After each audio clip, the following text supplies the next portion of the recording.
এই প্রশাসককে বলতে চাই, নুন আপনার আছে, আয়োডিনটা ভারতের। আমি এখান থেকে দাবি করছি ভিসা 100% স্টপ করুন, এক্সপোর্ট ইম্পোর্ট পারমিট ইস্যু করা বন্ধ করুন, বাকিটা আমরা বর্ডারে করব সোমবার থেকে, বলে দিলাম।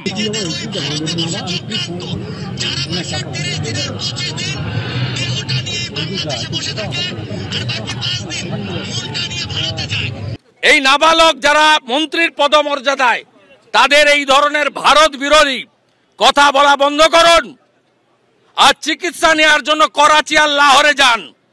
আমরা এর আগে মুজিব সাহেবের সরকার দেখেছি, বিএনপি আওয়ামী লীগের সরকার দেখেছি আমরা হুসেন মোহাম্মদ এরশাদের সরকার, আর্মি রুল। কিন্তু এই ধরনের ভারত বিদ্বেষী কথাবার্তা, ভারত বিদ্বেষী আচরণ, এই রকমের হিন্দু নিধন, হিন্দুদের আস্থার জায়গা মন্দিরকে টার্গেট করা, এইভাবে হিন্দু সনাতনী প্রচারক প্রভুদেরকে মিথ্যা মামলায় জেলে পোরা, এ জিনিস আমরা বিগত দিনে দেখিনি। আমরা পরিষ্কারভাবে বলেছি এনাফ ইজ এনাফ, বন্ধ করুন এই নিধন। এবং আমরা বলেছি যদি না করেন এবং চিন্ময় কৃষ্ণ প্রভুকে মুক্তি না দেন, তার বিরুদ্ধে কোনো অভিযোগ নেই, অভিযোগ প্রমাণিত হয়নি। তিনি একজন বাংলাদেশের রাষ্ট্রবাদী বৈষ্ণব ভাগবত প্রচারক। তার যত বক্তব্য আপনি আমি শুনেছি, বাংলাদেশের জাতীয় পতাকাকে কাঁধে নিয়ে সেখানে তিনি মুক্তিযুদ্ধের পক্ষে আমার মাটি আমার দেশ, বাংলাদেশ ছাড়ছি না ছাড়বো না স্লোগান দিয়েই করেছেন।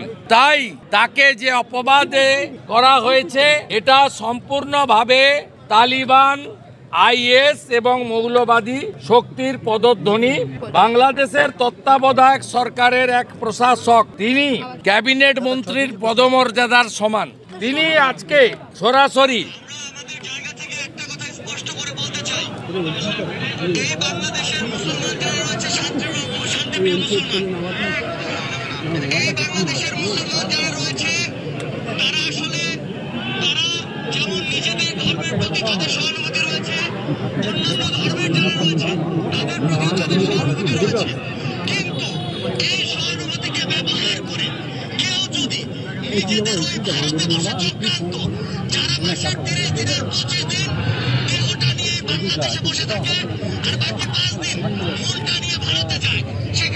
দেখুন, একজন দেশের প্রশাসক, তার দেশে কি হবে আমাদের জানারও দরকার নেই। তিনি একজন জাতীয় মন্ত্রীর পদমর্যাদা সম্পন্ন। তিনি, আমরা শুনিয়েছি, আপনাদেরও শোনালাম, তিনি সরাসরি ভারতকে আক্রমণ করছেন। এই প্রশাসককে বলতে চাই নুন আপনার আছে, আয়োডিনটা ভারতের। আমি এখান থেকে দাবি করছি ভিসা 100% স্টপ করুন। আমরা প্রয়োজন হলে একদিন অপেক্ষা করে ভিসা দপ্তরেও যাব, এখানে ভিসা সেন্টারে। স্টপ, ভিসা দেওয়া বন্ধ করুন completely, export import permit issue করা বন্ধ করুন, বাকিটা আমরা বর্ডারে করব সোমবার থেকে, বলে দিলাম। চিন্ময় কৃষ্ণ প্রভুকে নিঃশর্ত মুক্তি, হিন্দুদের উপর আক্রমণ, মন্দির ভাঙা বন্ধ করুন।